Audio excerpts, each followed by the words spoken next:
நெஞ்சம் என்னும் கூடு அதில் நெருப்பு வைத்ததாறு? துன்பம் வந்த போதும் அதை துடைப்பதிங்கு யாரு? கலங்கும் போது சேரு, அது தெளியும் போது நீரு. கடவுள் போட்ட கோடு, அதை திருத்த போவதாறு?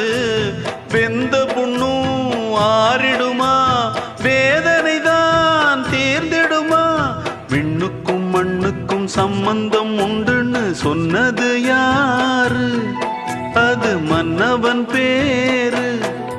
அந்த வானத்தை போல மனம் படைச்ச மன்னவனே, பனி துளிய போல குணம் படைச்ச தென்னவனே. மஞ்சளிலே